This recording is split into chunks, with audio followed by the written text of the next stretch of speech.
Okey, bismillahirrahmanirrahim. Assalamualaikum warahmatullahi taala wabarakatuh dan selamat pagi. Jadi, pada pagi ini insya-Allah kita akan adakan program iftar dan juga program mengacau bubur lambuk di mana aktiviti ini adalah anjuran Polis Felkra Seberang Perak dan juga Adabi Dan suka untuk saya tegaskan di sini, program ini adalah bertujuan untuk mengeratkan hubungan silaturahim di antara staf-staf yang ada, termasuk juga staf daripada Felkra Seberang Perak dan juga wakil daripada pihak Adabi itu sendiri.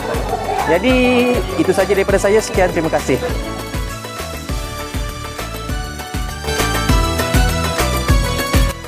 Okey, Assalamualaikum. Saya Muizzuddin daripada Seberang Perak 10 dan 11.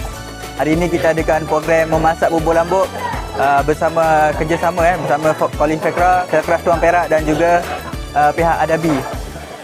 Selepas selesai memasak, kita akan agihkan bubur lambuk ini kepada masyarakat setempat dan juga orang kampung lah. Dan akhir sekali saya harap dengan program ini kita dapat mengeratkan silaturahim antara kita semua dan selamat menyambut bulan Ramadan. Okey, Assalamualaikum warahmatullahi wabarakatuh. Nama saya Muhammad Syamil Merosli daripada Adabi Teluk Intan Sdn Bhd. So, alhamdulillah hari ini kita ada program memasak bubur lambuk bersama dengan Polis Felkra dan juga Felkra Bhd.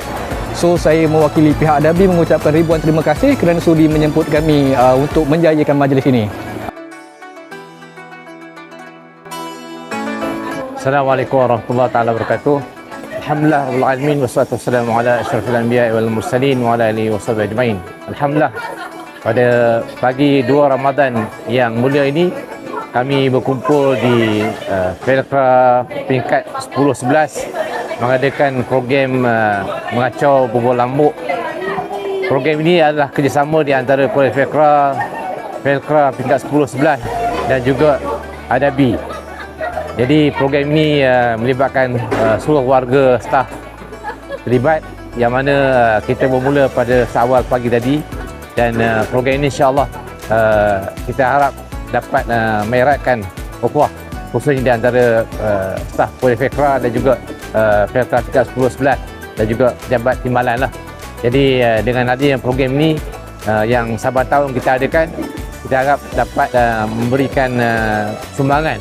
Perlibatan ini sumbangan kepada warga Seberang Perak ini hasil daripada bubur lambuk yang kita akan hasilkan, insya-Allah.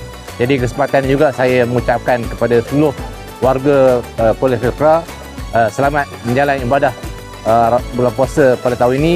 Semoga amalan kita diterima oleh Allah SWT dan kita dapat menjaga kesihatan kita sehingga akhir Ramadan dan kita dapat menyambut Syawal dengan baik sekali, insya-Allah. Wallahu alam. Assalamualaikum warahmatullahi wabarakatuh.